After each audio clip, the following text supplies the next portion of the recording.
नमस्कार। वित्त मंत्री निर्मला सीतारमण ने राज्य के स्वामित्व वाले ईंधन खुदरा विक्रेताओं के लिए 15,000 करोड़ रुपए की इक्विटी निवेश को अगले वित्तीय वर्ष तक के लिए टाल दिया है।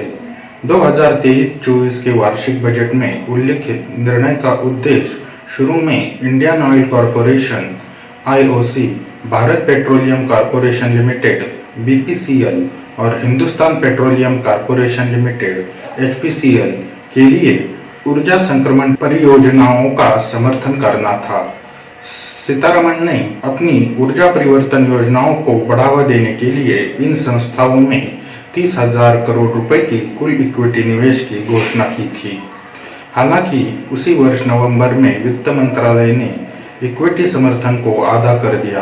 अंतरिम वित्तीय वर्ष 2024-25 के हालिया बजट दस्तावेजों में इक्विटी निवेश के लिए कोई आवंटन नहीं दिखाया गया, जिससे वित्तीय वर्ष 2024-25 अप्रैल 2024 से मार्च 2025 के लिए निर्धारित 15,000 करोड़ रुपए बढ़ गए। इसके अतिरिक्त बजट दस्तावेजों में मैंगलोर और विशाखापट्टनम में रणनीतिक भूमिगत भंडारण को भरने के लिए धन आवंटित नहीं किया गया था।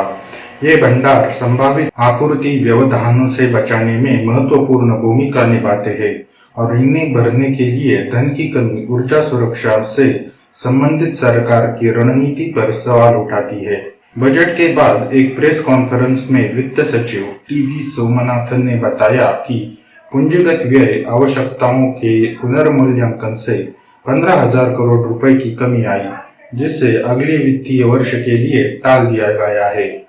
जबकि अन्य राज्य के स्वामित्व वाली तेल कंपनियों जैसे कि तेल और प्राकृतिक गैस निगम (ONGC) और गेल इंडिया लिमिटेड ने शुद्ध शून्य कार्बन उत्सर्जन हासिल करने के लिए महत्वपूर्ण निवेश की योजना बनाई है। इक्विटी समर्थन 3 प्रमुख ईंधन खुदरा विक्रेताओं तक सीमित है।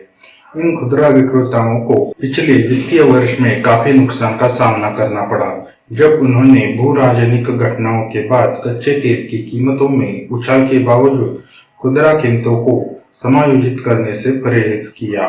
उद्योग के सूत्रों का अनुमान है कि यह निर्णय चालू वित्तीय वर्ष में 3 कंपनियों की बेहतर लाभप्रदता से जुड़ा हो सकता है, जो पिछले वित्तीय वर्ष के घाटे को आंशिक रूप से कवर करेगा।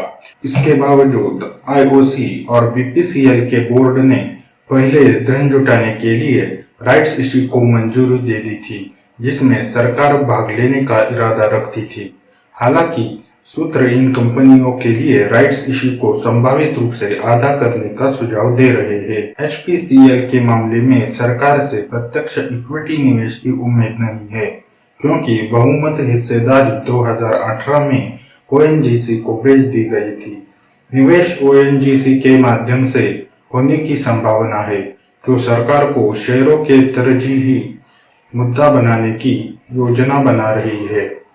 BPCL और HPCL ने 2040 तक अपने परिचालन से शुद्ध शून्य कार्बन उत्सर्जन प्राप्त करने के लिए प्रतिबद्ध किया है, जबकि IOC ने इसके लिए 2046 का लक्ष्य रखा है। 31 मार्च को समाप्त होने वाले चालू वित्तीय वर्ष में अपने राजकोषीय घाटे को सकल घरेलू उत्पादन के 5.8% तक सीमित करने के लिए खर्च को प्राथमिकता देने पर सरकार के फोकस से इक्विटी निवेश में कटौती और कच्चे तेल की फाइलिंग में देरी को जोड़ा जा सकता है।